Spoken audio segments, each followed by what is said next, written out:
Hello everyone, welcome back to learn with Mansi. All India bar exam की हमारी previous year question series में हम currently पढ़ रहे हैं सीआरपीसी एंड बीएनएसएस। ठीक है, ये पार्ट 3 है। इससे पहले 2 पार्ट और आ चुके हैं, उन्हें ज़रूर देखना। मेजॉरिटी क्वेश्चंस क्योंकि रिपीट होते हैं।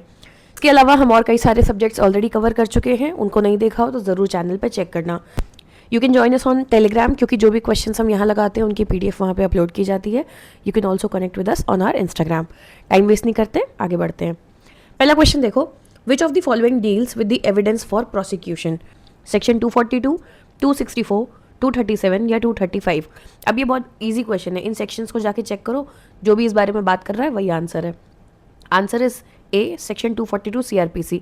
मैंने वो एक्ट अटैच नहीं किया है जहाँ इंडेक्स से सॉल्व हो रहा है। ठीक है, next question is the FIR gives information of. FIR से हमें क्या पता चलता है?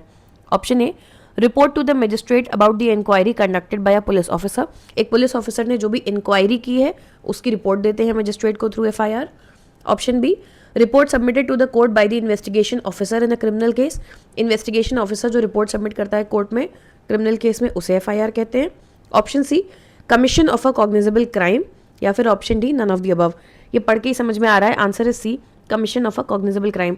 कोर्ट को रिपोर्ट थोड़े सबमिट होती है FIR में। FIR में होता है कि कोई क्राइम हुआ है, कॉग्निजेबल क्राइम है, उसकी पुलिस जो दर्ज करती है ना अपने पास पूरी की क्या इंसिडेंस हुआ है, उसे FIR कहते हैं, फर्स्ट इन्फॉर्मेशन रिपोर्ट। तो देखो, information to the police and their powers to investigate, section 154 में है इन्फॉर्मेशन इन कॉग्निजेबल केसेस। तो यहाँ पे बताया है every information relating to the commission of a cognizable offence if given orally to an officer in charge. उसको वो writing में लिखेगा, सामने वाले से साइन कराएगा और नोट करेगा, उसे FIR कहते हैं। ठीक है, तो answer is C, the commission of a cognizable crime. Next question, a person arrested should not be detain for more than 48 hours, 24 hours, 14 days या 19 डेज। अगर किसी इंसान को अरेस्ट किया गया है तो उसे कितने टाइम से ज़्यादा आप डिटेन करके नहीं रख सकते। Answer is B, 24 hours. Section 57 बताता है हमें इस बारे में, person arrested not to be detain more than 24 hours. ये भी इंडेक्स से ही सॉल्व हो जाएगा।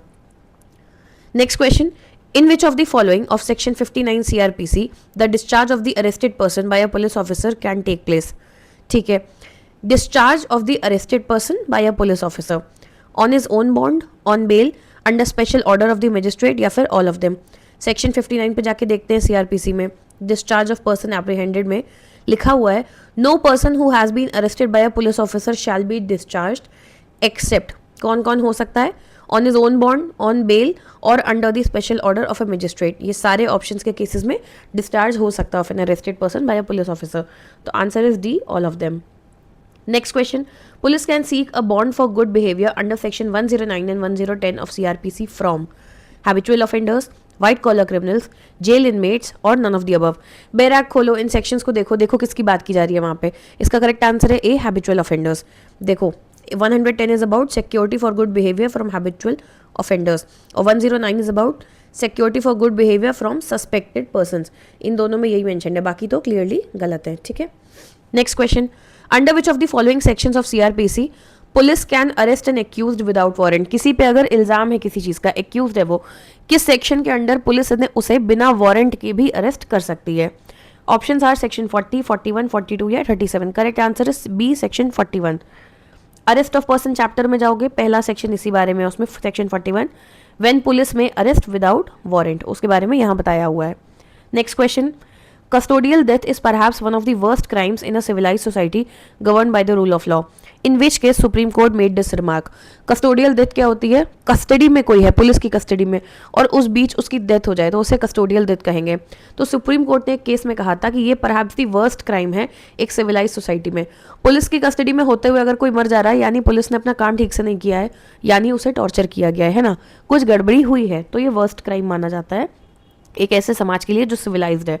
अब ये किस केस में कहा था? Options are AK Gopalan versus state of Madras, MC Mehta versus union of India, DK Basu versus state of Bengal, या Vishakha versus state of Rajasthan. अगर आपने हमारे साथ एनवायरनमेंट का लेक्चर किया है या आपने हमारे साथ कॉन्स्टिट्यूशन पढ़ा है तो आपको अच्छे से पता है MC Mehta versus union of India का इससे कोई लेना देना नहीं है। इनके केसेस मोस्टली एनवायरनमेंट लिंक्ड है, तो आपका एक ऑप्शन एलिमिनेट हो गया। और आपने अगर लेक्चर्स किए हैं तो आपको पता होगा Vishakha versus state of Rajasthan का भी लेना देना नहीं है, ये सेक्सुअल हैरासमेंट से रिलेटेड मुद्दा है। ठीक है, तो अब आपके पास 2 ऑप्शन बचते हैं, ये और ये। अगर आपने पिछले 2 पार्ट्स लगाए हैं तो आपको पता है DK Basu versus state of Bengal is the answer. PIL file की गई थी यहाँ पे। Custodial violence and custodial death को लेकर मुद्दा उठा था कि it violates article 21, 22 and article 14। Police can not claim immunity under sovereign function. Police ये कहते हुए कि अरे हम तो अपना काम कर रहे हैं, आप इम्यून नहीं हो सकते इस सजा से कि आपकी जिम्मेदारी नहीं थी। इस केस की लैंडमार्क वैल्यू ये है कि इसमें guidelines for arrest and detention were laid down, जिसके बेसिस पे लेटर ऑन अमेंडमेंट भी आया था और CRPC में सेक्शन 41, 41D, 50A और इन सब में अमेंडमेंट्स आए थे। इससे रिलेटेड क्वेश्चन अक्सर पूछा जाता है, ठीक है। Next question, which one of the following sections of CRPC deals with examination of rape by medical practitioner? Options are 54A, 55A, 53A या 60A। Correct answer is C, section 53A। तो देखो section 53A में क्या दिया है, examination of person accused of rape by medical conditioner. ये आप index से ही सॉल्व कर लोगे। Next question, according to section 167 of CRPC, an accused person can be remanded to police custody for not more than. CRPC के section 167 के तहत अगर किसी इंसान पे इल्ज़ाम लगाए जो एक्यूज्ड है, रिमांड मतलब पुलिस के पास भेजना कि पुलिस कस्टडी में इतने दिन रहेगा ये इंसान, a person can be remanded to police custody, पर इससे ज़्यादा दिन के लिए नहीं, एक बार में 7 days at one time, 30 days at one time, 15 days at one time, 60 days at one time. At one time क्यों लिखा है कि ये हो सकता है 7 दिन के लिए रिमांड में भेजाओ, फिर कुछ सुनवाई हुई हो उसके बाद फिर 7 दिन भेजाओ, पर एक बार में इससे ज़्यादा नहीं। ये एग्जाम्पल दे रहे हैं, ठीक है। Correct answer is C, 15 days at one time. Section 167 में लिखा है the detention of the accused in such custody as the magistrate thinks fit for a term not exceeding 15 days in the whole. और देखो ये पहचानो के कैसे bare act में कहाँ पे है, सेक्शन 167 का नाम क्या है, procedure when investigation can not be completed in 24 hours. पहले तो कोशिश होती है 24 घंटे में बात निपटाओ, नहीं हो रहा है तो आप रिमांड में ले जा सकते हो, उसके लिए ऑर्डर लोगे, वो एक बार में 15 दिन से ज़्यादा नहीं भेजेंगे। Next question, the provision relating to free legal aid is given under section 301, 304, 303 या 305। Correct answer is B, section 304। देखो legal aid to accused at state expense in certain cases. Next question, under which one of the following provisions of CRPC police officer is under an obligation to produce the person arrested before a magistrate within 24 hours of the arrest? किस section के under police वाले की ये obligation है, मतलब करना ही पड़ेगा उसे कि अगर आपने किसी को भी अरेस्ट किया है तो 24 घंटे के अंदर आपको उसे मजिस्ट्रेट के सामने पेश करना होगा ही होगा। ऑप्शन आर सेक्शन 56, 57, 60 या 70। Correct answer is section 57। एक चीज ध्यान से देखो, 56 किस बारे में बात करता है, person arrested to be taken before magistrate और officer in charge of police station. 56 ये कह रहा है जो अरेस्ट हुआ है उसे मजिस्ट्रेट के पास ले जाना है, ठीक है।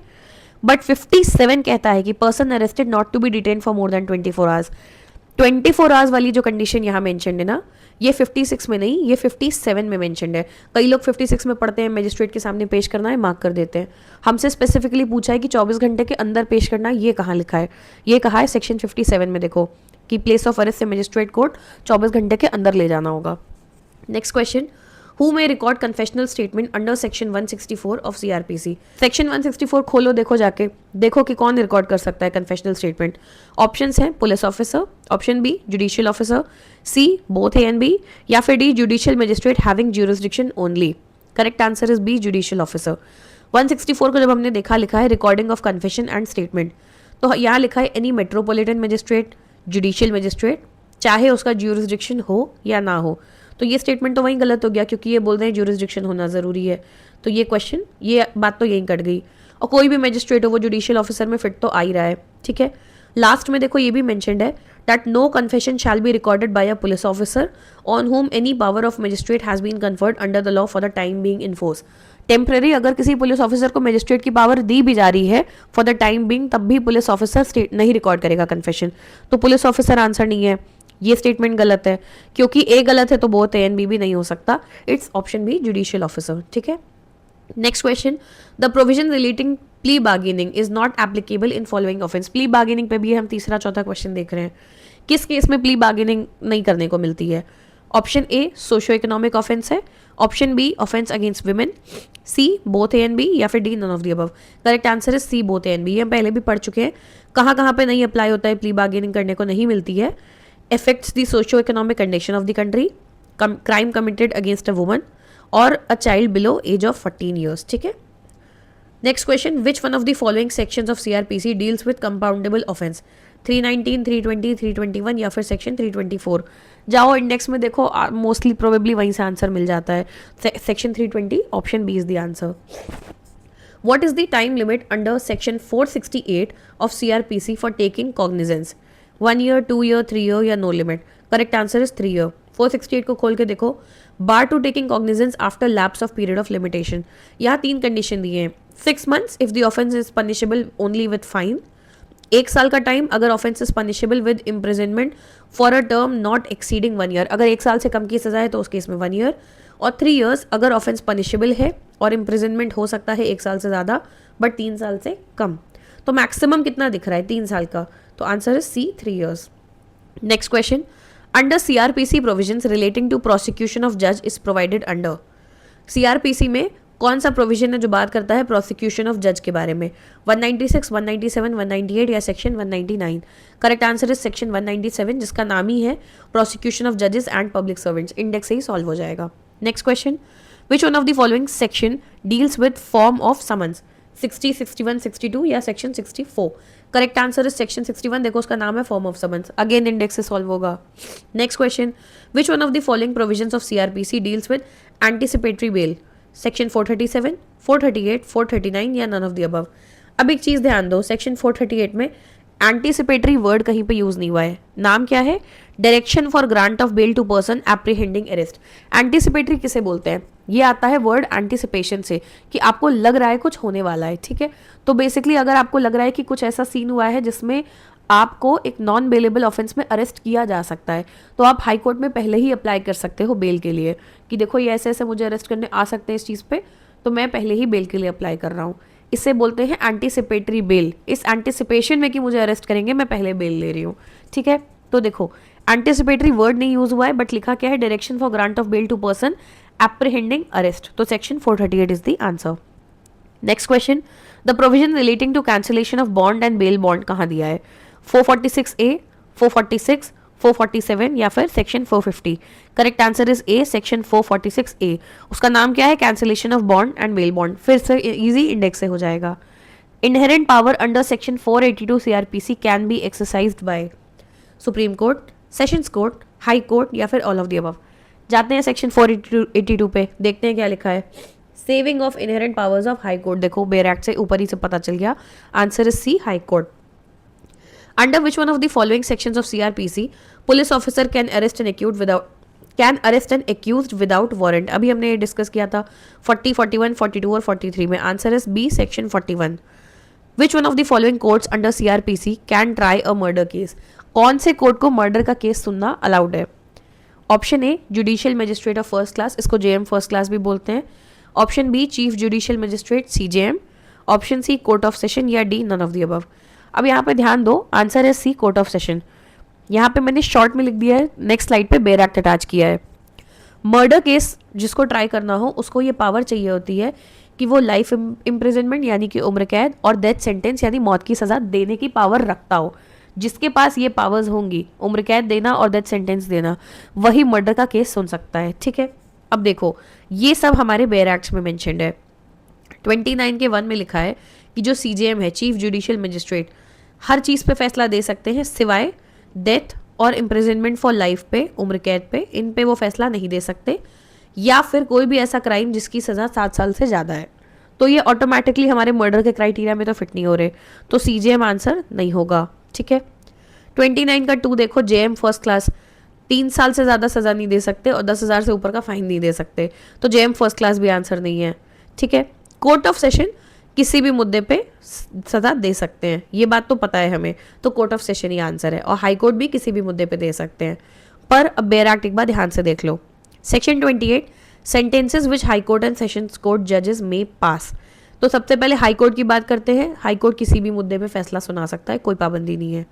सेशंस जज या एडिशनल सेशंस जज की अगर बात करें, वो भी किसी भी मुद्दे पे अपना फैसला सुना सकते हैं, पर अगर वो डेथ सेंटेंस दे रहे हैं उस केस में उन्हें कंफर्मेशन लेना होगा हाई कोर्ट से. ओके, थर्ड पॉइंट दिया है असिस्टेंट सेशंस जज जो है वो भी किसी भी मुद्दे पे सेंटेंस दे सकते हैं except death sentence, imprisonment for life और इम्प्रिजनमेंट जो 10 साल से ज़्यादा का हो. ये असिस्टेंट सेशंस जज को अलाउड नहीं है, बट अगर सिर्फ सेशंस जज लिखा हो तो फिर आप इसको मान के चलोगे.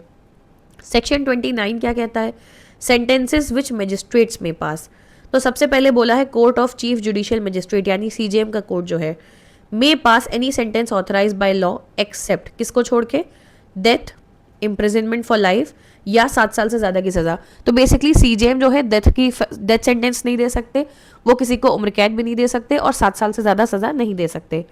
Court of magistrate of first class जो होते हैं वो भी इम्प्रिजनमेंट 3 साल से ज़्यादा नहीं दे सकते और फाइन 10,000 से ज़्यादा नहीं लगा सकते।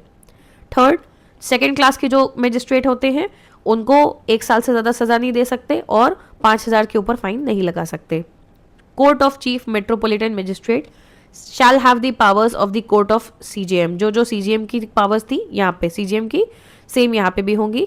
और metropolitan magistrate same will work same as magistrate of first class. ठीक है, next question, which one of the following sentences can the court of session pass. Court of session इनमें से कौन कौन से फैसले सुना सकता है, अभी हमने पीछे पढ़ा। ऑप्शंस देखो, death sentence, rigorous imprisonment, simple imprisonment, any sentence authorise by law but death sentence must be confirm by the high court. Answer is option D. हमने अभी पढ़ा था कि सेशंस कोर्ट जो है, सेशंस जज कुछ भी फैसला दे सकते हैं सिवाय डेथ सेंटेंस के, क्योंकि वो हाई कोर्ट से पूछ के ही दे सकते हैं। पे पढ़ा था सेशंस जज जो होंगे सेशंस कोर्ट के हर मुद्दे पे फैसला दे सकते हैं, बस डेथ सेंटेंस में उन्हें हाई कोर्ट से कंफर्मेशन लेना पड़ेगा। नेक्स्ट क्वेश्चन, सेक्शन 265A टू 265L चैप्टर 21A सीआरपीसी का किस बारे में बात करता है। Unlawful assembly, arrest without warrant, search and seizure या plea bargaining. Answer is D, plea bargaining. Index देखोगे मिल जाएगा। अगला question, security for goods behaviour from habitual offenders is dealt under. अभी ये क्वेश्चन हमने डिस्कस किया था, सेक्शन 109, 1010, 111 या none of the above. Answer is section 110। Answer is section 110। Index देखोगे security for good behaviour for habitual offenders लिखा दिखाई देगा। We are done with our part 3। आपने अगर एक ट्रेंड नोटिस किया हो, जब आपने तीनों पार्ट ऑर्डर में लगाए होंगे कि पहले पार्ट में थियोरेटिकल केसेस आपको ज़्यादा दिख रहे थे, ठीक है, धीमे धीमे वो कम होते जा रहे हैं और अभी जितने क्वेश्चन जो स्पेशली हमने इस पार्ट में लगाए वो फैक्चुअल ज़्यादा थे, वो बेयर एक्ट से ज़्यादा सॉल्व हो रहे थे और मोस्टली सेक्शन बेस्ड थे। एक आधा क्वेश्चन केस लॉ वाला था जो इंपॉर्टेंट केसेस होते हैं, बट उस तरीके की थ्योरी कम थी। इसका एक रीज़न है, हम 2014 से 2024 की तरफ मूव कर रहे हैं। पहले के 1-2 पार्ट्स में जो पेपर आपने लगाए वो 2014, 15, 16, 17 टाइप के थे। उस टाइम पे ओपन बुक एग्जाम में आपको अपने नोट्स ले जाना अलाउड था, कोर्स बुक्स ले जाना अलाउड था, तो वो थ्योरी वहाँ से आप आंसर कर सकते थे। जब आपको अब सिर्फ बेयर एक्ट अलाउड है तो काफ़ी चीज़ें चेंज हो जाती हैं। वो भी आपको इतने सवाल मिक्स एक आधा दे दे चलेगा, बट इतने सवाल ऐसे नहीं देंगे क्योंकि फिर बच्चा सॉल्व ही नहीं कर पाएगा। बेयर एक्ट ले जाने का फ़ायदा क्या हुआ, है ना। तो इसलिए उन क्वेश्चंस को देख के कभी घबराओ मत। हम उन्हें सॉल्व इसलिए करते हैं कि हमें वो आना चाहिए, ठीक है। पूछ ही ले तो हमें पता होना चाहिए। एटलीस्ट जो PYQs में हुआ है उतना कवर 10 साल का करके जाना चाहिए। बाकी बेयर एक्ट के बेसिस पे भी काफ़ी अच्छे से हो जाएगा। थोड़े लैंडमार्क केसेस कर लो and you are done. 3 part इसके हो गए हैं आज में इसके 2 पार्ट और आएंगे एंड हम CRPC आज रैप अप कर देंगे। प्लीज़ सारे पार्ट देखना, शुरू के पार्ट देखो, एंड के भी देखो, क्योंकि शुरू में जो 2014 से स्टार्ट होते हैं वहाँ आपकी कॉन्सेप्ट बिल्डिंग अच्छी हो जाती है और लास्ट के पार्ट तक आते आते 24, 23 और 22 के क्वेश्चंस हम करते हैं जो हमें लेटेस्ट पैटर्न से अवेयर कराते हैं, तो उन्हें तो बिल्कुल भी मत मिस करो, ठीक है। टेलीग्राम चैनल ज़रूर ज्वाइन कर लेना। जो भी इनकी PDF है PYQs की, जैसे ही CRPC का टॉपिक खत्म होगा आज देर रात तक या मैक्सिमम कल सुबह तक वहाँ पे अपलोड हो जाएगा। जो सब्जेक्ट्स हम पहले ही कवर कर चुके हैं उनकी PYQ की PDF ऑलरेडी अपलोडेड है, ठीक है। You can also connect with us on our Instagram to stay updated on all our lectures. Like, share, subscribe करना, कॉमेंट करना, कोई डाउट हो, कुछ भी सवाल हो, कुछ भी कहना हो, डू कॉमेंट, एंड अच्छा लग रहा हो, हेल्पफुल हो, then do subscribe. Thank you.